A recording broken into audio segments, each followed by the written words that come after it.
What's up, everybody, and welcome to Growing Up Gaming, your weekly podcast where we meet a new person of the internet to discuss their childhood with gaming and how it inspired their lives today. My name is Mitch Power. Again, thank you guys so much for returning each and every week to the show. Hopefully you've subscribed on iTunes or Google Play or one of those other services of however you guys get your stuff. I don't know. Maybe you've gone straight to the website and downloaded it or gone to Libsyn. I don't know. But either way, you're listening, so thank you very much. This week on the show, we have our guest. His name is Phil Mansfield. This man actually reached out to me on Twitter at MitchPower1116. He said he wanted to be on the show, and I said, of course, why not? So we recorded our episode this week. If you guys want to be on the show just like he was, go ahead and send me a tweet at MitchPower1116 on Twitter or at the podcast Twitter page, which is at GUG Podcast. Feel free to send me a tweet. Let me know you want to be on the show. I'll be more than happy to get you on. Also, too, we do have a Facebook group. If you guys did not know, it's Growing Up Gaming Facebook group. Just search it in Facebook. You'll find no problems. Again, without further ado, let's get things started with Phil Mansfield. Do you remember what got you started in gaming? Was it a buddy, a friend, a family member? What got you started? It would definitely be a family member. So I don't remember exactly how it happened, but we, and I should say I in general, as 95% of our generation has started with a Nintendo, the NES, your Super Mario Brothers, Tetris, that kind of stuff. That's what got into me. I have a brother who's older than me, 7 years older, so all that kind of stuff. He started playing it. I started playing it. That's how I took off from there. That's always got to be helpful when you actually have a sibling that's like that much older to where like you get to experience that stuff at a younger age and everything, because that's basically what's kind of going on with my kids right now. Like, I have a 12-year-old, 9-year-old who like are here doing their thing, and now my 2-year-old sees what they do. So now she's going to be into games even earlier than my kids, where obviously I got my kids in the games, but they're going to be into games. She definitely is going to be into games way sooner and everything than my other kids were and everything. So then you started out with NES. Do you remember like the first games that you ended up playing on that? Super Mario Brothers, the original 2, 3, those are the ones that stand out the most, Was he cool at least to where he was the type of brother that actually encouraged you to play games with him, or was he one of those older brothers that's just like, you're way too young for me, kid, leave me alone? How was he like? A little bit of both. So he was the one that taught me all the warp whistle tricks in Super Mario Brothers 3, how to move around. So he was the one that would teach me how to do things, but at the same time, he'd have friends over and he'd be like, okay, you guys go in the other room, do this. We're going to play this. We're going to play a more, once systems progress, we're going to play more mature games that obviously you guys can't be around. Right. So it was a little bit of both, that he was, the gateway into games, and at the same time kind of push us off the side so he could play his own thing.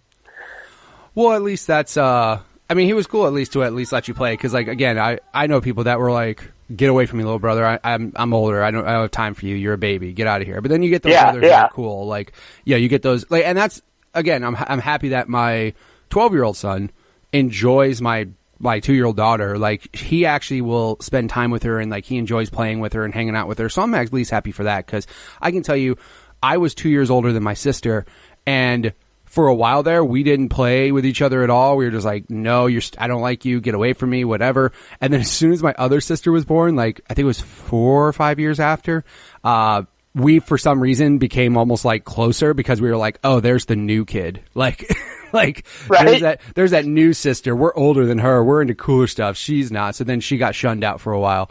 So it's funny. I mean, at least, like I said, at least your brother was cool. But obviously, makes sense with the mature stuff. Like, hey, I like you, brother, but you gotta get the hell out of here, or mom's gonna be mad that I showed you some ridiculous shit you shouldn't see. So then you basically, you continue with that and everything. Were your parents encouraging of you and like playing games and all that stuff, or were they the type like, get out of the house, go do something else?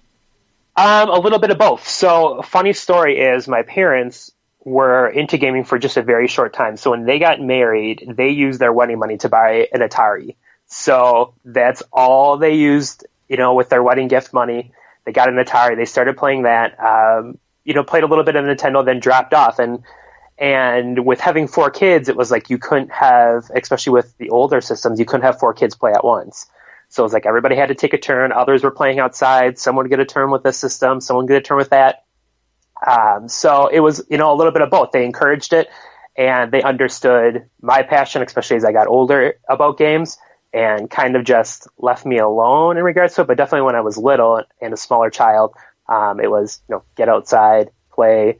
And if it was crappy out or my brothers were off the system, then it was my turn to get in and dig into some time. Where did you grow up? Rural Wisconsin. So yeah, about 30 minutes outside of Green Bay. So it's probably the easiest way of people recognizing where I live. Sure. I mean, because that's the other factor, I think, too, when it comes to parents and, like, encouraging them to play outside and stuff. Because obviously you want, as a dad, as myself, you don't want your kids just sitting and vegging out and turning into those fucking people from Wall-E, right? Like, you don't want that to happen.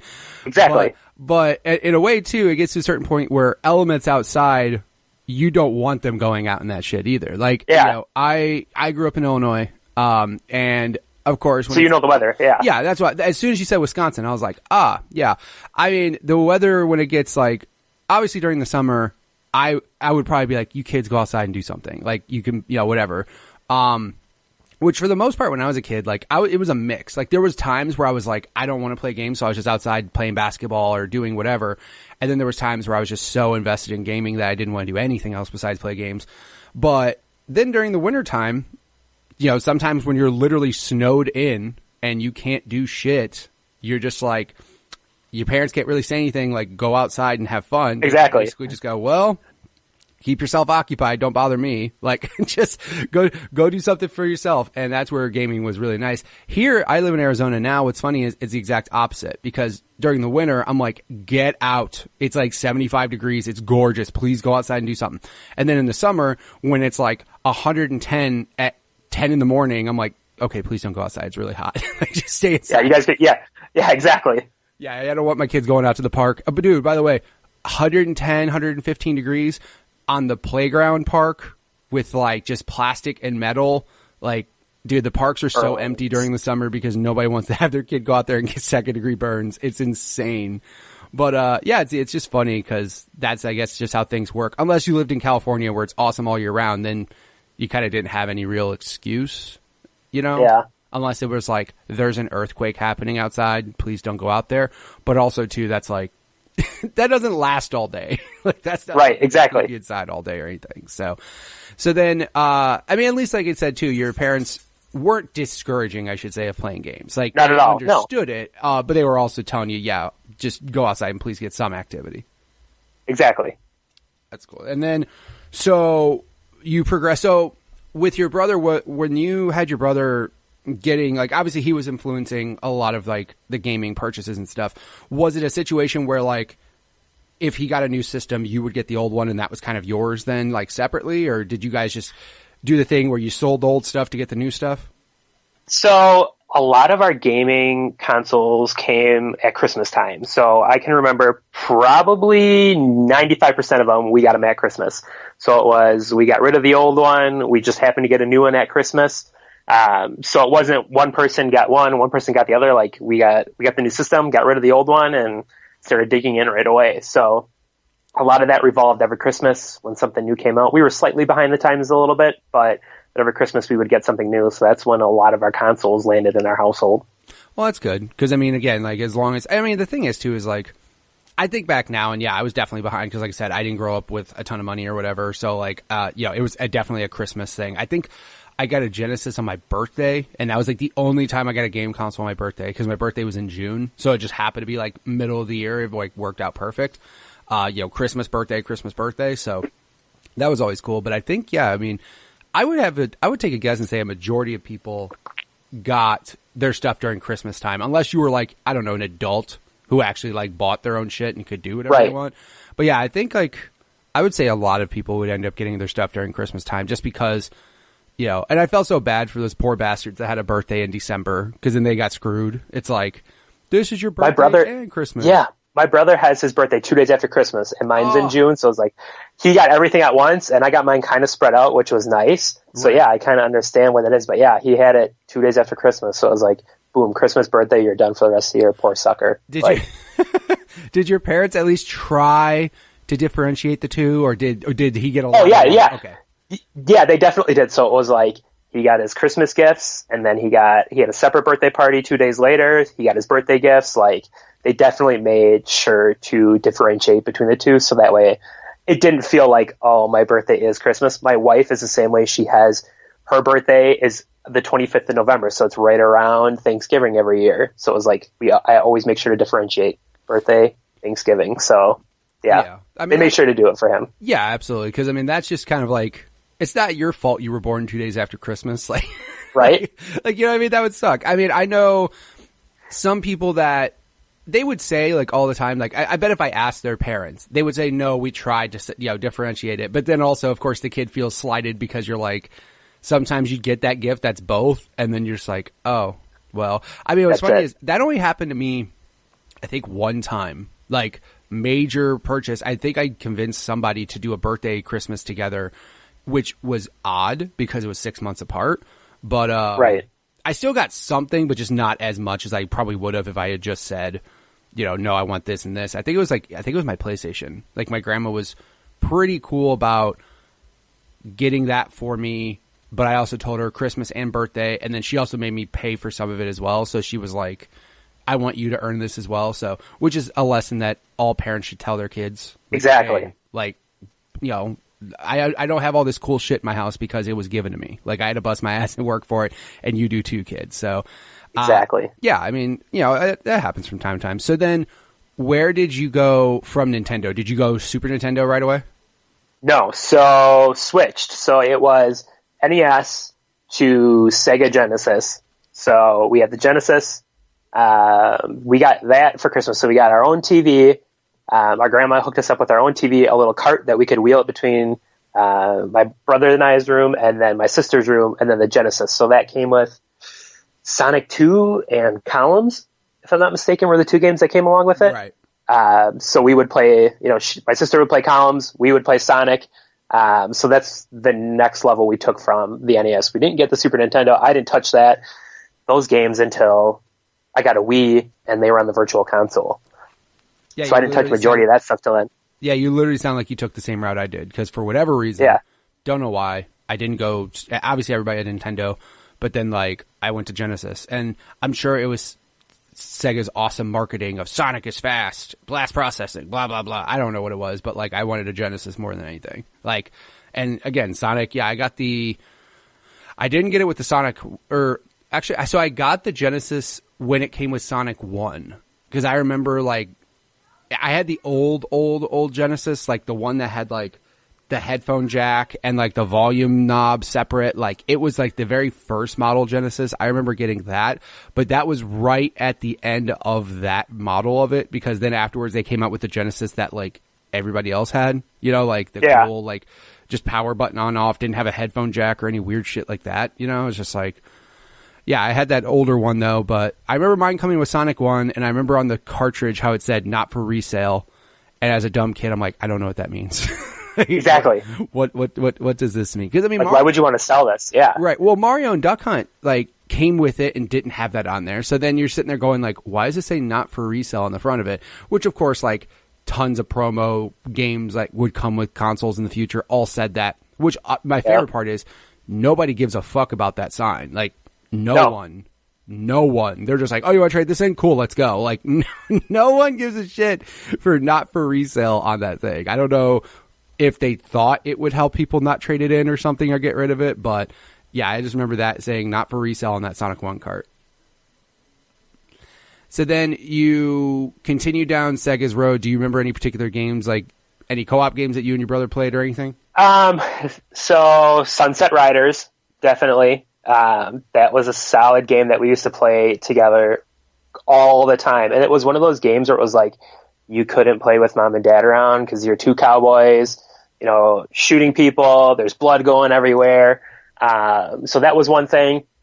Mortal Kombat. So that was another one of those things where you had to hide it from mom and dad. We borrowed that from a neighbor, and it was my mind was blown when I was seeing guts and fatalities and, Scorpion pulling people with his chains and ripping heads off. And it was as a kid, you're oh my God, you never saw that on cartoons, or TV or anything. So it was my mind was blown. Same with, Samurai Showdown. That was like my big game on Genesis, and it was, one of those things where you're cutting people with swords and you're having hawks attack people and throwing chains and there's blood everywhere, and it's like, as a kid, that you thought that was like the coolest thing ever, especially when you didn't see that on cartoons at all. You didn't see the blood, the guts, the violence for the most part. You saw your Power Rangers blowing up, and that was like about it. So, I was going crazy seeing all that kind of stuff as a kid.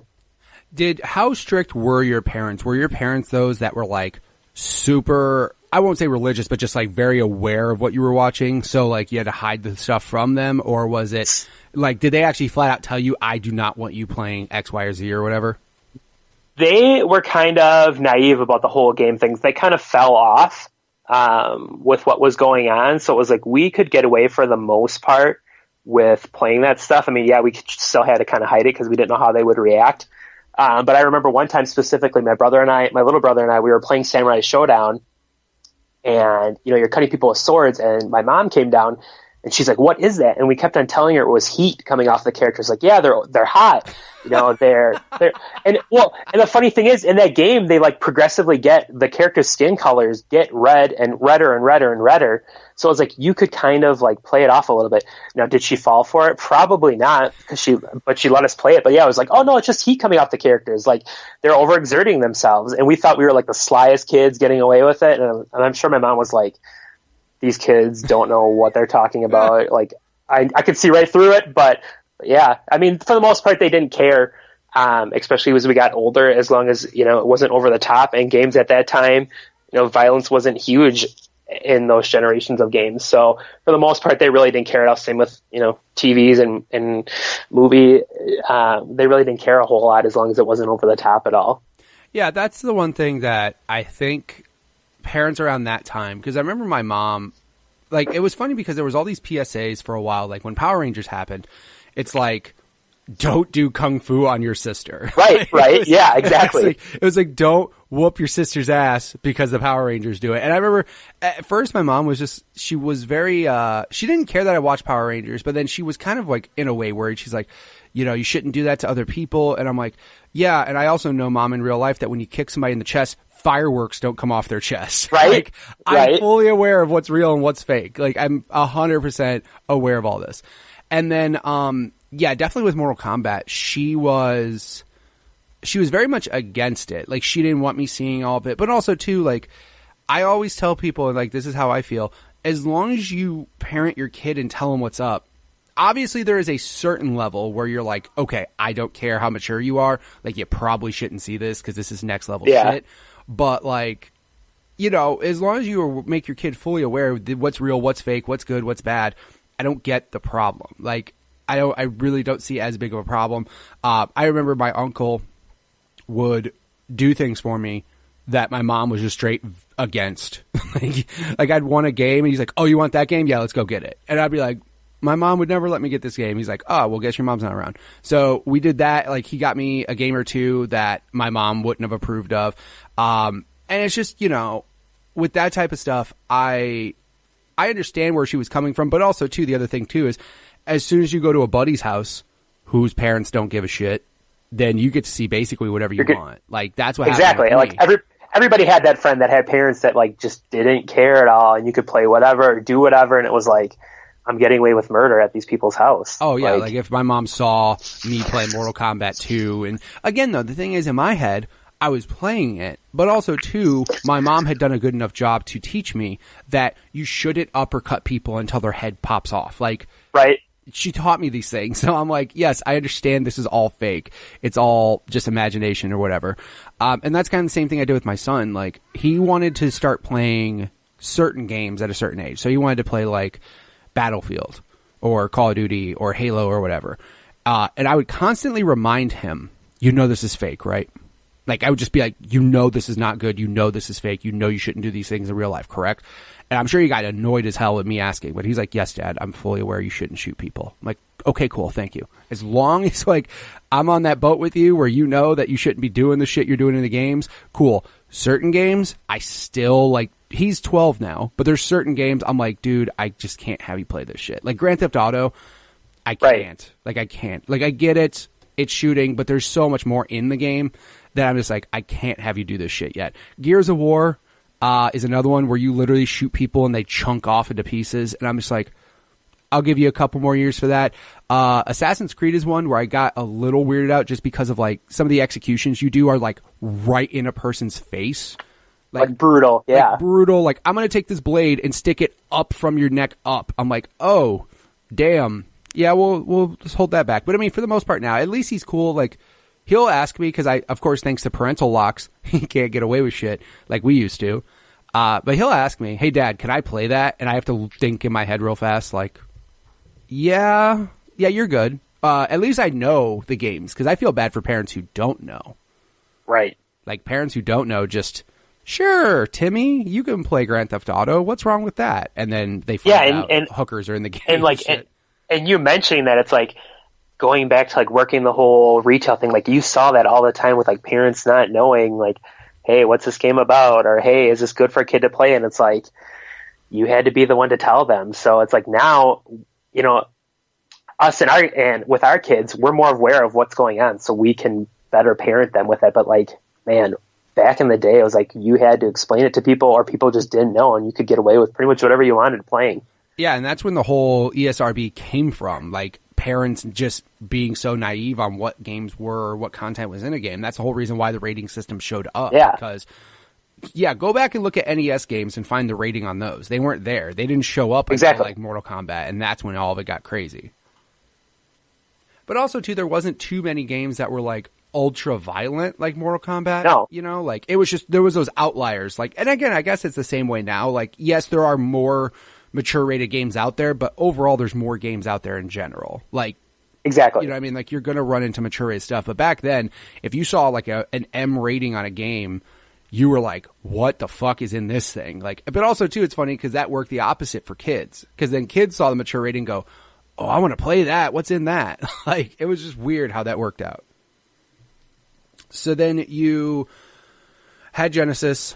Was there a point in time when your brother got out of games or like became interested in other things like, you know, girls?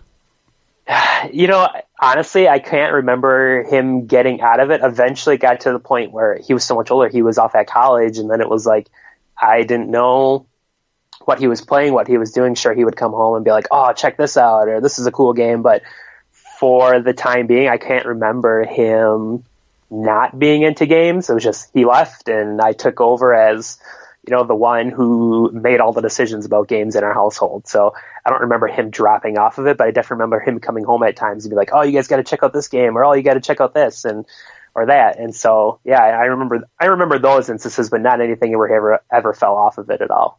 At least that's good because, you know, there's certain things that will make you fall off gaming or just, you know, well, the problem is when you become an adult, you just get too busy to do shit. Like, right. You have more responsibilities. So exactly. So that's the only problem, that some people fall off gaming for that, but then some people find another hobby that just takes over their life and then they don't even want to do games. So, I mean, at least it's cool that he was still into it for the most part until he got to a point where he's just like, yeah, I'm doing a lot of stuff. I can't play as much as I used to, but at least he's still encouraged, like, hey, there's this, you know, there's these cool games to play. So then you went from Genesis, and then you went kind of just, where'd you go from there?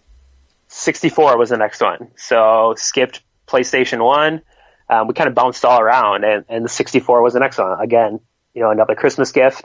Came with 1080 snowboarding. So that Christmas, we all sat around and started playing that. My dad picked up a bunch of games from Blockbuster that we could play along. What was the Star Wars game? Rogue Squadron? Yeah. Was that the one for 64? So it was like, yeah, he picked up that. And we had 1080 snowboarding, and we sat all day playing that. So that was the first system where I started making my own decisions on what I wanted to play, and it wasn't really influenced by other people. It was more like, this is what I saw, this is what I wanted to try out. Yeah, there was shit games on there. But for the most part, that was when I started making my own choices as to what I wanted to play. Well, that's cool. And then, of course, the lovely Blockbuster gave you options. You could. Oh yeah, all the time. It was like I'm sure as everybody else, every Friday night, it was like after mom and dad got home from work, it's like, let's go to Blockbuster, pick up a game, pick up a movie. I felt like it was every weekend, and that was the nice thing, was like you could rent it for a couple days, try it out, go back and get it again, or go get something different. So Blockbuster at the time was the gateway for a lot of us, that we could try out so many different things, and that kind of allowed me to build my own preferences as to what I wanted to play. I would love to go back and look at financials of like how much money Blockbusters did in like the 90s, like just before obviously digital happened and like completely fucked up Blockbuster's whole thing. But like, I would love to go back and look at like how much money did Blockbuster make in a year in like 95? Because I'm sure it's fucking insane amounts of money.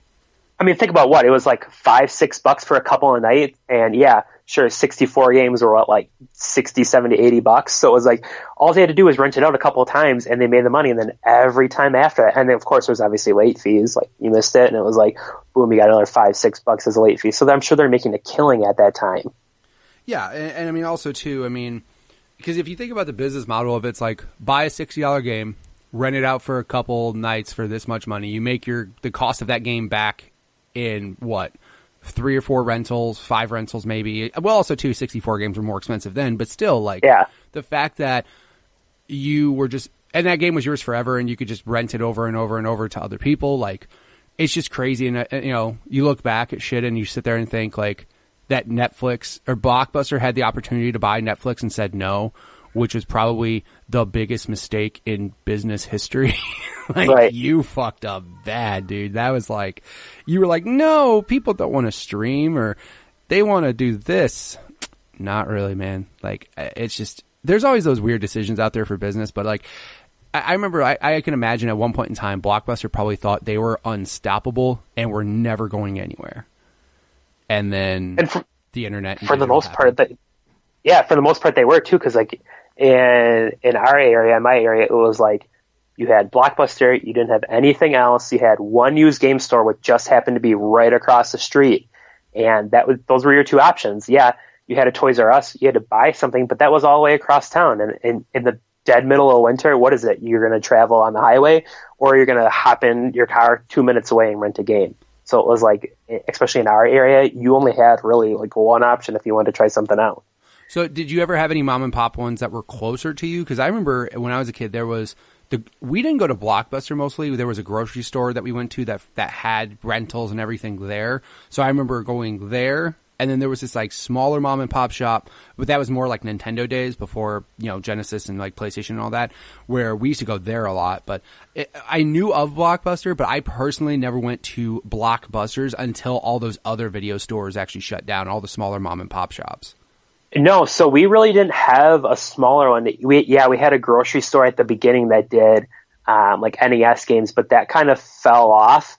And then from there, it was like I said, we just had the mom and pop used game store and Blockbuster, and that was about it. There was nothing else. I mean, yeah, you'd have to travel to like Green Bay or Milwaukee if you wanted to find a mom and pop one, or you're going to have to travel to northern Wisconsin in the middle of nowhere to find something where they didn't have a Blockbuster. But yeah, Blockbuster was really our only option for many years until Family Video eventually popped up. Yeah, that was the other thing too. Like when I was younger, or not younger, when I lived in Illinois, I worked at Game Crazy, which was a subsection of Hollywood Video, which was like the second or third biggest video rental chain or whatever. And then like, that was still like, I would say 2004 when they were still doing DVDs and streaming wasn't around and all that stuff. So it was like 2004 to 2006 I worked there. But then Family Video showed up in our town out of nowhere, and Family Video was like, holy shit, this place is crazy. Like, it was cheaper, and they sold used games for like way cheap out of nowhere. I was just like, wow, this place is crazy. Like, and I think they still have those in Illinois where I used to live. Yeah, we still have, and I can think of like in a 10-mile radius, we probably have 4 Family Videos. And the nice part about Family Videos, I don't know if you can do it anymore, but back then when they first came out, it was like every time you signed up, you got 30 days of half off games, and they weren't connected. So like we could go to one location, rent anything we want half off, start a new membership at a different one, get everything half off for a month. Yeah. So it was like, there was one summer, I remember we hit up everyone and signed up, gave them our phone number, and it was like, boom, you had the whole summer of half off and you spent nothing on movies or games for a summer. And that was like, as a kid and thinking about it, it was like, you could get whatever you want and you didn't have to spend any money. And my parents were happy about it because they didn't have to spend anything. Yeah, like that's, it's so funny that they never had them connected. So I guess Family Video, they must just be franchise owned. Like, yeah, I would assume so, yeah. So there's no central database of where people could connect it. Cause I remember that was a weird thing when I was out here is I moved out here with my Game Crazy membership and I came to the store that was here. Like I actually quit Game Crazy right before I moved to Arizona. And when I came out here, initially I was trying to get a job at that Game Crazy and I had my membership and I had a Hollywood Video membership and all that. And then I got to the store and they were like, we're a franchise store. We don't connect with the other ones. And I'm like, what?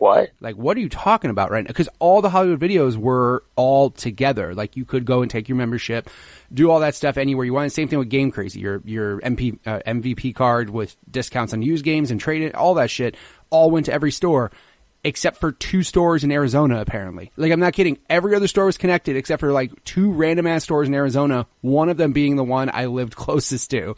So I was like, what do you mean my membership doesn't work here? Like, what are you talking about? And they're just like, yeah, we're franchise owned. We use the name, but we don't connect with their systems. We have our own inventory management. I'm like, that is the craziest shit I've ever heard. But okay, I guess. And I had to re-sign up with all my memberships. But in your case, it was a good thing that Family Video did not do that. Exactly. You like had to take advantage of it.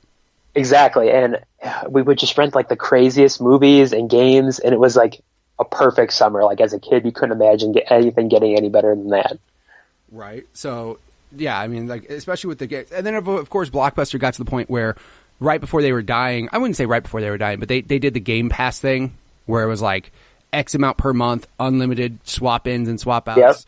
Yep. The only thing I will say that Blockbuster, which I went there for, was they had Game Boy and PSP games, which was fucking awesome because no one else rented those. Like, no one else did. So even Hollywood Video, when I worked there for Game Crazy, when I worked there, they wouldn't rent that shit. So I was stoked that they were actually renting Game Boy Advance games and PSP games. I'm like, this is super cool because at least I get to try out games that way. Yeah, it was. I remember the same thing. Like, I remember renting Oracle Ages and Oracle Seasons from Blockbuster, and it was like you couldn't do that anywhere else besides the fact you can't forget that I'm pretty sure they were the only place, maybe that and Toys R Us, that you could print off your Pokemon Snap pictures at and get those little stickers. And it was like, man, you'd rent that game out every weekend. It was like the hottest thing. Go print off all your stickers, stick them all over your house, your binders, show all your friends all the cool photos you took. So it was like they had that and the Game Boy games and the PSP games that like really differentiated them from other places. Yeah, because most places when you rented games, they just focused on the console games, whatever the console games were. But yeah, Blockbuster had that extra cool shit. And obviously, of course, they had that extra cool shit because they were the big dog with rentals. So like, they were the king of video rental places. So yeah, you could go there. I forgot about the Pokemon Snap thing. I forgot completely about that. I remember when I rented Pokemon Stadium, they were the people who actually gave you the transfer pack with it. So they were like, yep, hey, here's this too. Because real quick, Pokemon Stadium without that is fucking useless. Like, you don't want to play, you want to play with your Pokemon, not... Yeah, like that was the whole thing. You're like, oh man, I can play with my own team, my own squad. I built these guys up. I can do this myself. And it was like, you didn't have it. And it was like, why would I want to play with someone's moveset? I don't know. Why would I want to play with these that I don't have that connection with? Yeah, exactly. So, you know, Blockbuster had their shit together at least because they knew what they could do. But also, yeah, the Pokemon Snap thing. That's awesome. Like, I completely forgot about that. But I would love to find one of those now and just see what kind of condition it's in and everything. I'm sure some collector out there has one that's in like the greatest condition ever. So I'm sure. Okay. So then you went from 64, and then where did you go down after that? 64 to PlayStation 2 was the next step. Yeah, PlayStation 2 would have been the next one. So my brother got that for his birthday. So right after Christmas, he got a PlayStation 2. And that was the next step. And that was really when, I mean, yeah, 64, I kind of made my own decisions, but PlayStation 2 was really when it was like, these are the games I like to play. I don't want to play anything else. I bought, you know, whatever I wanted at that point in time. So that was the system that, and I'm sure as many of the other people, that made a big difference in their lives and what they'd play. It was PlayStation had anything you could imagine, anything you wanted to play, it was there on that console. It's so funny how I love how you jumped from like Nintendo to Sega to Nintendo to PlayStation, but also like you got to check out the cool stuff from each of those consoles and everything. You know what I mean? Because I went I had no brand loyalty at all until probably like Xbox happened. Like I didn't give a shit. I was just like Nintendo, Sega, PlayStation, you know, and then I went to Xbox, and then after Xbox, that's where I kind of like preferred going from there. But yeah, it's just like, you know, jumping back and forth. But also too, at that time, PS2 was such a big force. Like everything was coming out on PlayStation 2. So I don't blame anybody from going to what they were before to that. Yeah, and it was like, yeah, I didn't have any brand loyalty at the time either. And even though, you know, I read Nintendo Power and I had EGM as my magazines, it was like those really didn't influence me a whole lot as to what I wanted to play. It was just like my brother got a PlayStation. It was like, man, you know, what's an RPG? Because let's face it, 64, besides like Quest 64 and Ogre Battle 64, which I'm going to go out there and say is probably one of the most underrated games of all time. They didn't have that, and it was like as a kid, it was like, what's an RPG? What are all these games? What's Final Fantasy? Like I didn't get into that until I got into a PlayStation 2. So it was like it opened up so many more possibilities for me as to what I could play.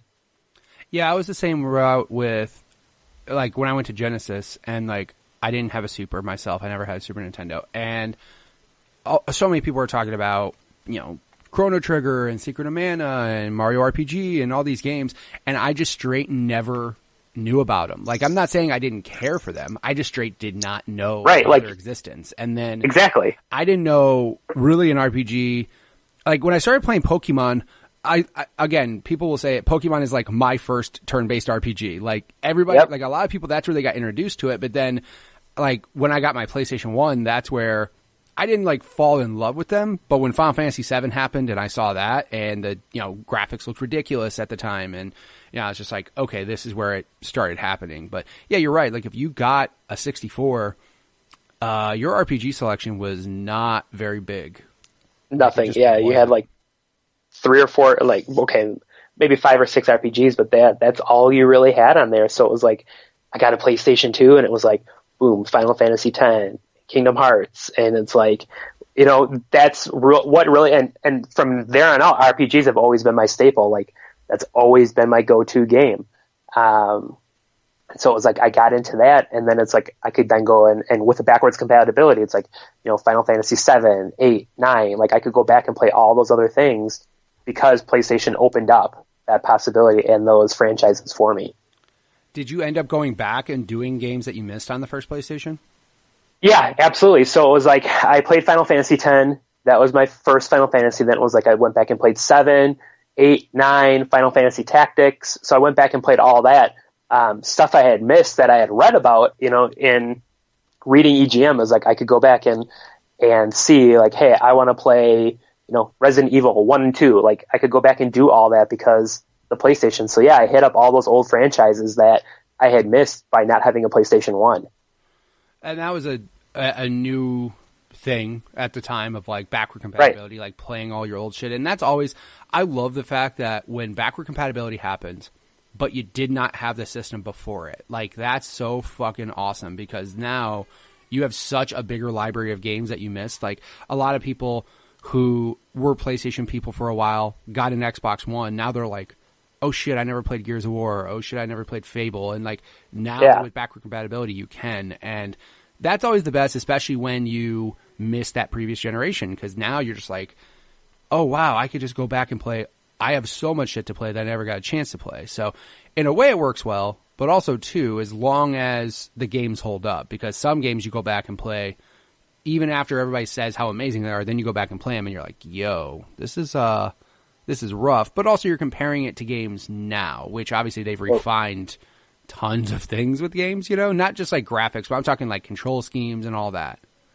Well, yeah, it's like a classic example is like you're going to go back and play Resident Evil 1 and you're playing with a tank. Like Jill moves like a tank. So it's one of those things like, yeah, like you said, does a game hold up where you could go back and play Chrono Trigger or Chrono Cross and it was like they could still hold up at any point in time you want to play them. So you could, you still compare them, but at the same time as like, man, this is rough. Like, how do people play these things when you're playing a PlayStation 2 game that you, for the most part, was perfect? Right.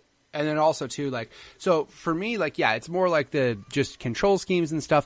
Graphics, depending, can be jarring, but like obviously all the 16-bit stuff is like beautiful still today, you know, whereas Right. like, you go back and look at like Resident Evil 1 or Crash 1 and like look at the old just triangle polygon, like it looks insane. Like it just doesn't look right. But also one thing I noticed that can throw me off sometimes is like voice acting. Like, because voice acting and characters and all this stuff in games now are incredible. Like, they do motion capture, they do face capture, they do, you know, they have like amazing writers on some of these games. And then you go back and you listen to like the dialogue of RE1 and you're just like, Jesus, like who wrote this shit? This is not good. And it's funny you mention that because Final Fantasy X is my favorite one. And I think part of it has to do with you had voice acting in it. Like you could get that connection without having to, you know, read all the dialogue. And then I went back and played like 7, 8, and 9. And it was like, I couldn't get into them. And part of it was I had that voice acting in the game where it was like, you could feel that emotion. You could feel, you know, everything they were going through because they were talking and not just you having to read, you know, every single text line to understand what was going on.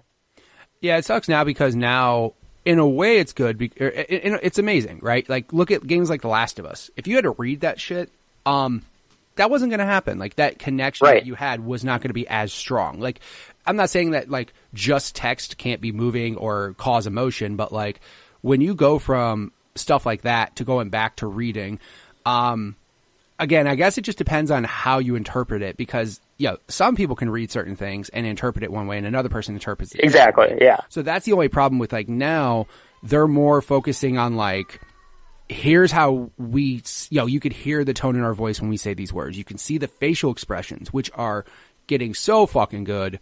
But also too, you can notice now when it's awful. You notice now when it's just not right. So it's like a good and bad for both because like I said, some people can interpret a game and they're like, oh my God, that was so moving and stuff like that. But then some people take it and read it and they're just like, I just don't get it. But that's the only problem with games back then with all text stuff is unless you had that kind of imagination and involvement in with the characters, just based off just reading about them, you weren't as invested as it is now. But, you know, there's some, like, for example, I just got done playing Wolfenstein 2, which is fucking incredible. Like, it's amazing. The characters in the game, so good. You know, voice acting, character building, animations, face modeling is amazing. It's so good. It made that game so much better than just a typical shooter. You know what I mean? Like, just the involvement they put in the story and the characters and all of it, it just made it so good. And now I'm playing Evil Within 2. Which gameplay-wise is fun. It's very similar to like Resident Evil and stuff. But like some of the character facial movements are just not that good. So it's kind of jarring in a way. You're like, based off what you're saying and the way your face is doing what it's doing, it's not really matching up that well. So it kind of throws you off in a way too. But it's funny because just it being really good or it being really bad can now that's the thing now. Instead of reading it and interpreting it a certain way, now there's almost more pressure on developers to make sure that if you're going to have that kind of shit in your game, that it's so good that people aren't thrown off by the way it looks or sounds. Exactly. And it's distracting if something's like, oh man, like their mouths are off or their faces look weird. And it's just, it takes away from the experience. So if they're not landing it, it kind of, at least for me, it kind of ruins it. Cause it's like, I'm paying more attention to how bad this looks or how bad the dialogue is or the localization is instead of the story or the gameplay. And it kind of draws away from that. So if you can nail everything perfectly like that, or at least, you know, decent. Pretty good. Yeah. It helps with the experience overall. Yeah. Like, well, I mean, that was the whole problem with Mass Effect. Like people lost their shit over Andromeda when the characters looked crazy. Like they just did not look right. And, yeah, again, like it's just, it sucks when that gets to the point where that's more distracting. You're like, you start paying attention to their face instead of what they're saying in the story. You're like, what is going on here? Why does this guy look like this?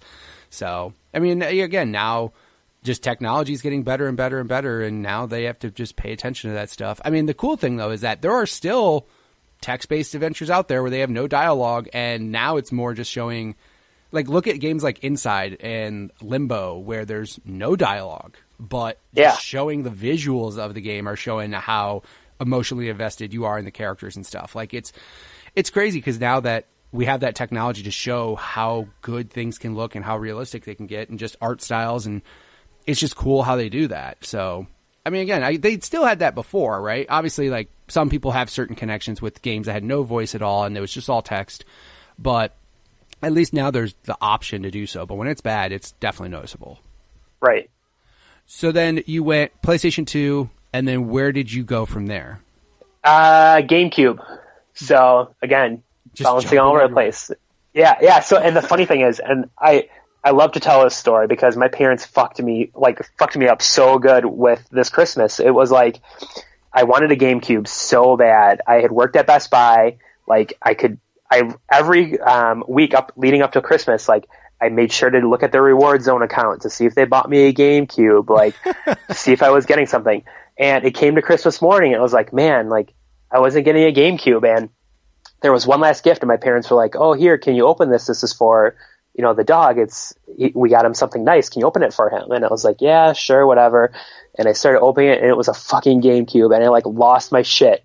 And my parents were like laughing their heads off, like, oh man, we got you so good. And it was like, I got a GameCube, and everything, like, that's probably one of my favorite consoles of all time. Like, yeah, PlayStation brought me all these cool RPGs, but it was like, GameCube brought me Tales of Symphonia. It brought me Eternal Darkness.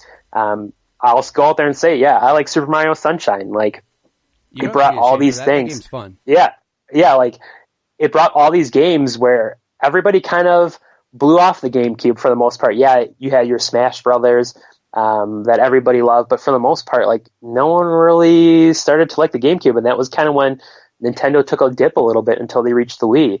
So it was one of those things that brought me so many cool experiences and so many different games that you couldn't get on other consoles. Yeah, I remember, like, GameCube, like I said, I think that's when that happened, that's when Nintendo became, like, the console that you couldn't have just by itself. Like, you had to have, that was when everybody was like, you had PlayStation or Xbox and a GameCube. Like, you had to have two at that point in time, because that's when there was, of course, shit Nintendo was putting out you weren't going to get anywhere else. But if you had that as your sole console, the third-party support was not there. Like, it just wasn't. Right.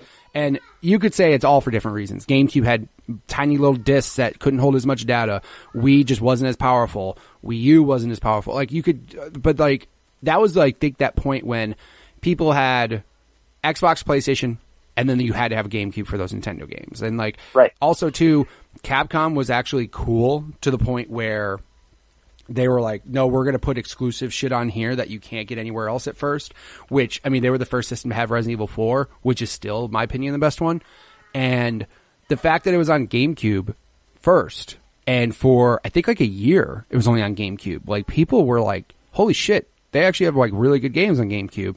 But, yeah, like, of course, all the Nintendo shit was still good, too. Like, Mario Sunshine, Smash Brothers, Mario Kart. I mean, obviously you have your staples. I personally love the one games I liked a lot because I worked at Game Crazy during the PlayStation, Xbox, GameCube era, was like all the sports games that were on GameCube for Mario. So like Mario Soccer, Mario Tennis, like those were so fun. And it sucks because, like, I think tennis is coming back. They just announced it for Switch. Yeah. Which that's cool because I can imagine that game being really fun on Switch. But, like, Mario Strikers was super fun, and I don't know if that game will ever happen again, or hopefully it'll get put in some collection or something. But dude, Mario Strikers I liked it a lot. It was just, again, I'm not even a fan of soccer, but like when you throw Mario and all the crazy weird shit you can do in that game, it was super fun. Yeah, and they really hit home with getting Mario out wherever possible. So it was like, tennis, golf, soccer, like Smash Brothers, or even, Luigi's Mansion, like giving him his own game where he had a vacuum cleaner that sucked up ghosts. Like, they wanted to get that out there, and they really didn't give a shit, like, what everybody else was doing. They knew what they had, and they worked off of that.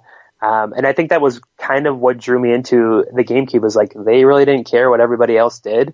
You could do whatever you wanted. They had those games out there. Yeah, I could go to PlayStation and play something else, but it was those experiences building off of Mario or Zelda or, Metroid Prime, those things that they exclusively had. Right, and that's when you, like I said, you got to that point where you had to have that to experience all the Nintendo shit, which to be Exactly. honest, it's kind of the same thing ever since. Like ever since then, it's been that way where like you have a PlayStation or Xbox and then a GameCube. Obviously, if you're fortunate enough to have all three, awesome. But like that's where, and I still feel that way about the Switch today. Like I understand Switch has good games. I understand that there's more third-party support for Switch than there was Wii U. I get it. But like, do you expect me to play Wolfenstein 2 on my Xbox One X in 4K, all this stuff, or do you want me to play it on my Switch? Sorry, I'm going to go play it on my Xbox One X. Like, it's just, they have third-party support, which is good, but also, too, like, I have a Switch, the 4 games I own for Switch, Mario Kart, Zelda, Odyssey, and Splatoon. All Nintendo exclusives. What a shocker. And that's pretty much what that machine's going to end up being. And again, there's nothing wrong with that. Obviously, Nintendo appreciates that I bought all their shit. But, yeah, I mean, again, that's what I felt. Same thing with Wii. The thing I screwed up with is I tried to make the Wii my console and, like, the only console. And then I quickly learned I can't do that. Like, there was just so much shit I was missing out on the other console. So I eventually got a 360. But yeah, like, that's the only thing that sucks. Like, yeah, but again, Nintendo doesn't give a shit. As long as you buy their console, who cares if you own a PlayStation as well? They don't care. Exactly. So, yeah, and I had... No, go ahead. No, go ahead. And I was going to say, the Wii, when I got the Wii, I had that at college. I was working at Best Buy. I was one of those people who stood in line, whatever, waited to... And I had the Wii at college, and it was like everybody else was playing, PlayStation 2 or Xbox. And it was like, oh, you were the one kid that had the Wii. So everybody came over and played... your Wii bowling, but then at the same time, I was like, you eventually ran out of things to play with other people because they were playing, FIFA on PlayStation 2 or Xbox, or they were playing some other shooter, playing Call of Duty on those games, on those systems, and you were missing out on it. So it was like, yeah, like you said, you couldn't have, from GameCube on out, you couldn't really have a Nintendo system by itself because you're missing so many other experiences. Which sucks. And I mean, again, like, obviously Nintendo's trying to rectify that because, I mean, God bless them for making, I'm not going to say making Bethesda, but getting Bethesda to give a shit about the Switch. Good job, because that's going to bring some more eyes to the Switch and everything. Like, I know a buddy who literally bought a Switch only because Skyrim got put on Switch. That's it. He doesn't give a shit about Mario or any of those other games. He was just told he could play Skyrim on the go, and that was enough for him. And he was just like, dude, I'm so down. And again, I'm happy that Nintendo has more third-party support from those people. Obviously, they still have some work to do for Ubisoft. Well, Ubisoft's decent, but like EA doesn't seem to give a shit about the Switch right now.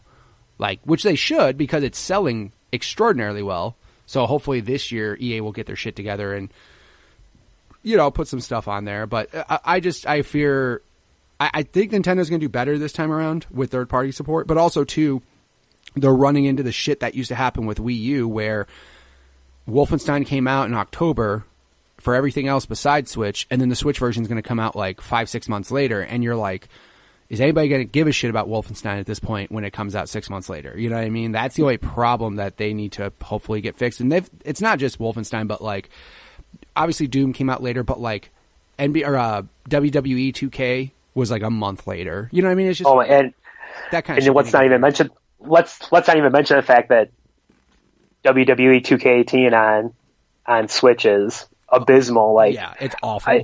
So that doesn't help things when you bring a game over and everybody's like, oh, we're so excited for this, and then you start playing it and it's terrible, like slow motion. Like, I remember reading the review about it and everybody hated it, and it's like, that doesn't help the console, that doesn't help EA when they look at this and they're like, oh man, this is doing terrible. It's like, well, we don't know if we're going to start bringing FIFA and Madden and everything else if we're going to put our resources on there if things are going to do terribly. Yeah, and the same thing I think happened with FIFA on the Switch. Like, it wasn't even like a year FIFA, it was just like EA Sports FIFA or whatever, and like it was apparently just like a shitty port of like the 360 and PS3 version of it, and it's just like, ugh, like, that's not what people want to play. They want to play the full-on game.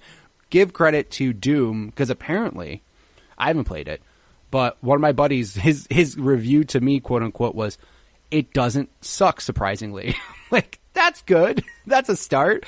Like, it's not yes, it doesn't look as good as the other consoles, and it's not going to, but how well it runs, the frame rate of it, the graphics are good enough, and you're like, cool, this is Doom on the go. So I'm just surprised that, I'm happy that some developers seem to want to put an effort to do it, but then like you get your EAs that are just like, let's just put a 6-year-old version of FIFA on there and just shut them up. You know what I mean? Like, it's just not as good. Yeah, and that happened. I mean, I played FIFA, and I started playing it in college, and it was like you could play we had the PlayStation 2 version, and then I had the Wii version. It was like you didn't have any of the same features starting Wii all the way up. And then when it's, one of the highest selling games globally, you'd think like, hey, we want to hit home that this is going to be the same game no matter what console you get it on. And when you don't have all those features on Wii and Wii U and Switch, then no one's going to buy it because they want that full experience. I remember that happening with Madden on 360 because I worked the 360 launch. And I remember Madden, I think it was 05. Yeah, it had to be 05. Madden 05 came out on 360. And graphically, it was fucking insane. You're just like, holy shit, this looks way better than the Xbox version does. But it had like no modes at all. Like, it was the most stripped down Madden possible. And I remember people were just like, yeah, this looks pretty, but all these modes that are in the PS2 and Xbox version of the game are just straight not in here. And I think that happens at first to most consoles, because that even happened to Xbox One and PS4 when like NHL came out and it was missing a ton of shit too. And you're just like, I get you want to put a game out and make, show off the graphics of it, but why are you putting out like half-assed versions of the game if you're missing all these modes? Like just say, yes, a game is coming, you will get a new game, or just start prepping early to have all that shit in there. Now NHL is fine. It has, now the games are good. Like years later, they all have the same features that the previous version did. But the problem is now with like the Switch or the Wii or Wii U or any of those versions is that hopefully they give a shit to create for it. So like, dude, I remember Watch Dogs for Wii U came out, I think a year later or something. And you're like, what are you guys even doing? Like, why would you do that? That's just, and again, you play it and it's just not as good as the 360 version. Even the 360 version, not even the Xbox One version. Like, it's not as good as the 360 version of this game. This is insane.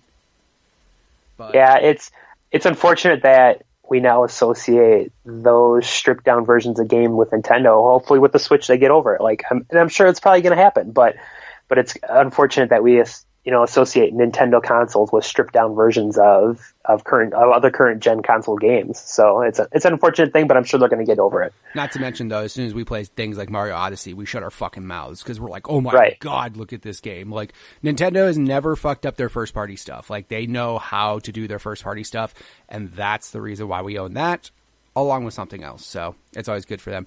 So then you, as far as it goes, so after GameCube and all that stuff, what route did you take afterwards? So it was Wii, so I had Wii at college. And then I remember trying to like con my dad into getting a PlayStation 3 at home. So that, he wanted, a really big TV. That was a big time, a huge time when like Blu-ray was just first taking off. Yep. So it was like, I'm trying to convince him like, hey, you guys are going to really want to watch your movies on a Blu-ray player. Like at that point in time, they weren't playing games. No one was living at home. So it was like, they had no need for it. I was home every weekend to work. So it was like, you guys really need to get this. Like, you're going to love the way Blu-ray looks on this huge TV. And so I had PlayStation 3 at home, Wii at school. So it was kind of one of those things like, yeah, I'm at home. I can do, these games at this time, and I can go back and play my Wii games when I'm at school. So that was the next step up from when I got, PlayStation 2 and GameCube. So, yeah, and that was the funny thing, too, is that was the argument for kids with PS2 for DVDs. At least Sony had that in, it was like, well, Dad, if you pick this up, it plays DVDs, and then with PS3, well, if you pick this up, it plays Blu-rays. So, I mean, they had that, like, that into, that was like that into the person who did not normally play games. Like, right, hey, exactly. This does this, but also blah, blah, blah, blah, blah. You know what I mean? So that was a good thing that Sony did and everything. And then, of course, Microsoft tried with HD, the HD DVDs, and nobody gave a shit about those. Exactly. Like, as soon as, you know what it is? It's porn and Disney. Whoever they choose, you get the fuck out of the way, because like, you don't even mess with it. It's really bad. But like, when porn's like, we prefer Blu-rays, just throw away your HD DVDs now, because then everyone and their mother is going to be all over Blu-rays. And then Disney, same thing. We're going to go Blu-ray. And everybody who worked on HD DVDs was probably just like, fuck. Never mind, guys. Start looking at new jobs. Well, it's like no one else wanted to buy the separate HD drive as well. It's like I have to spend more money when it's already built in on the PlayStation. Like, why would I want to spend more if I'm going to have to watch it that way? But it came with King Kong. Like, you want to see King Kong, right? Yeah. Oh God, I remember when I worked at Best Buy. Like, that was a thing. Like, that was on every TV. I was like, look how good King Kong looks. Like, look at on this TV. And it was like, my mind, like, I couldn't take it anymore seeing King Kong every single day. Yeah. So yeah, I remember that, definitely. That always happens when you work retail, though. Like, you get those demos that just play on a loop, and you're like, ugh. The only one I will say that played on a loop at Best Buy when I worked there that I was like, I still stopped every fucking time, was they did a loop for, it was on a TV in Cap and Home Theater. It was Batman Begins, like the whole Batmobile chase scene when you the whole like tumbler thing. Yeah. Oh, I remember that. Yeah, and you'd turn on like the soundbar and the stereo system. You'd feel like the vibrations from it. Yeah, I remember that. Yeah. Watching that every time, like, fuck, that still looks insane. Like, that looks so good. Holy shit! Like, that's the only demo that I never got tired of seeing. Every other demo, though, yeah, I got super tired of seeing. That was really bad. Yeah, I definitely remember that. Yeah, my favorite one. Oh man, there were so many other good ones too. It was like that, like your Planet Earth and all those other things. Yep. So it was like, yep, I remember all that.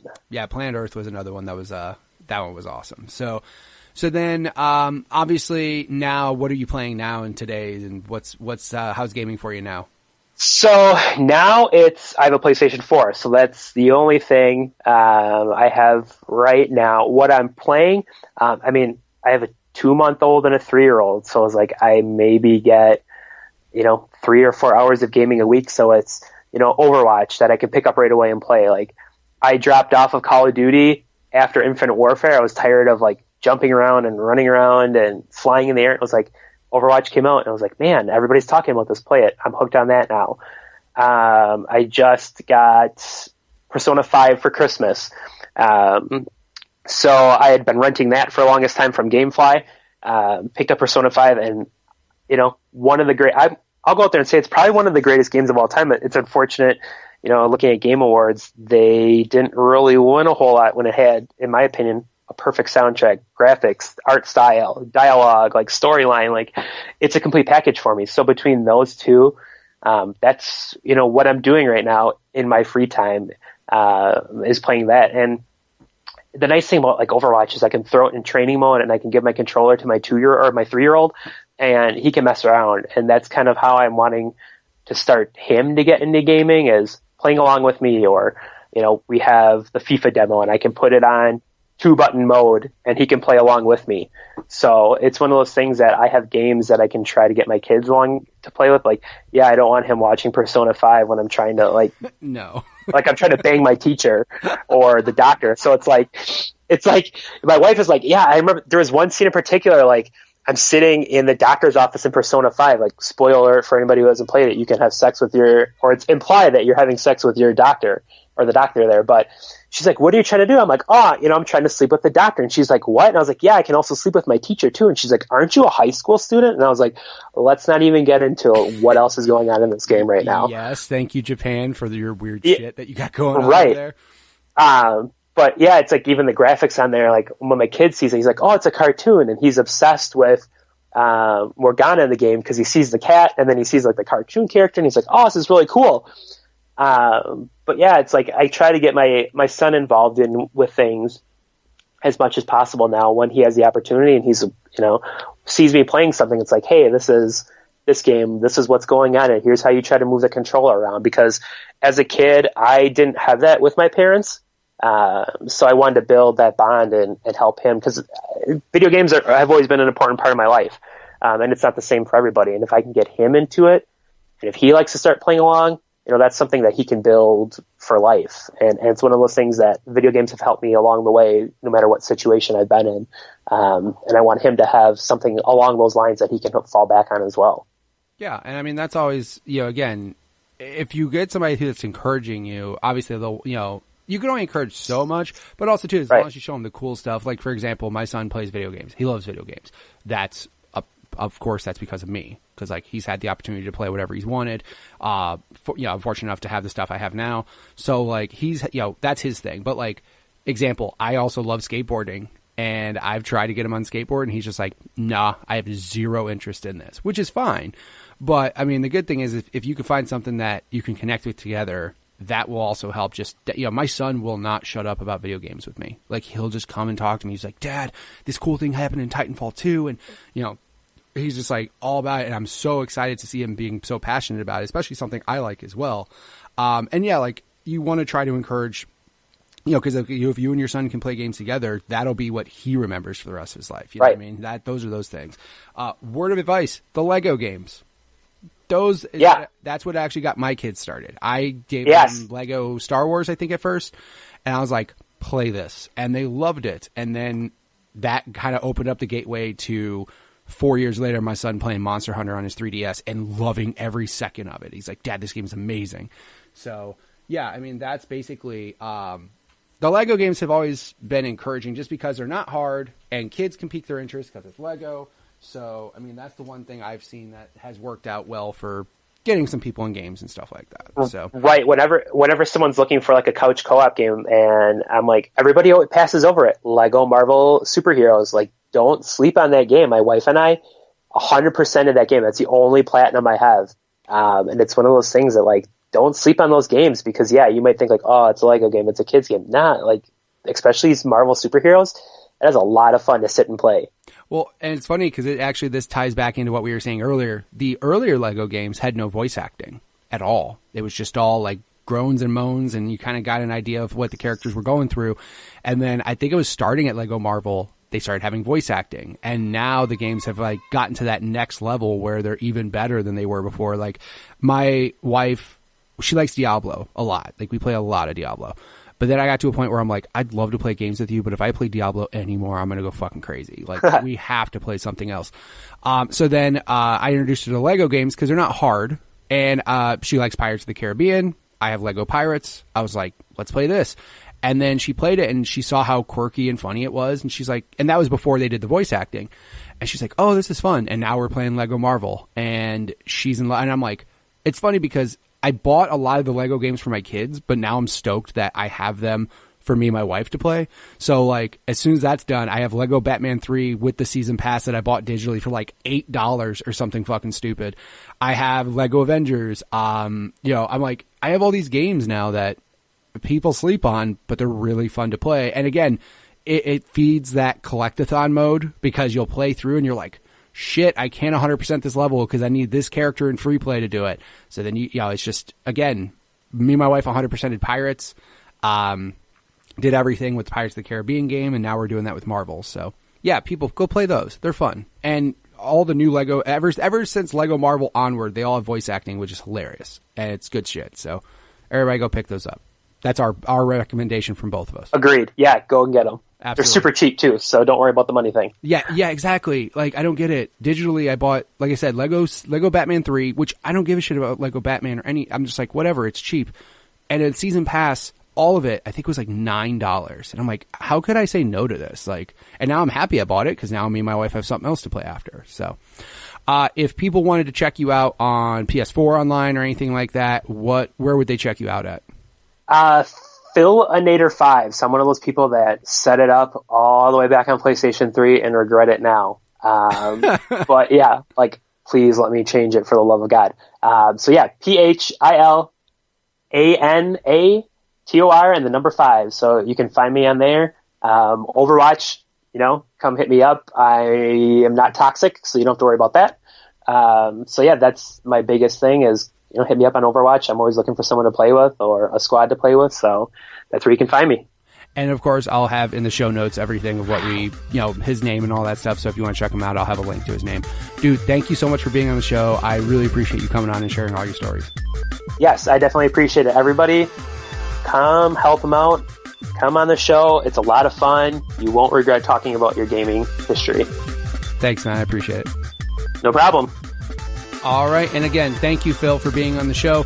If you guys want to be on the show just like he was, go ahead and send me a tweet at MitchPower1116 on Twitter or at the podcast Twitter page, which is at GUG Podcast. Also, of course, the Facebook group, Growing Up Gaming. Just search that in Facebook. You'll be finding that there. If you guys want to see something different on the show, feel free to leave me a rating on iTunes or Google Play. Also, don't forget to share the show with your friends. Again, the more people we have listening, the more people will want to be on the show. So, again, thank you guys so much for listening each week, and I'll catch you guys later.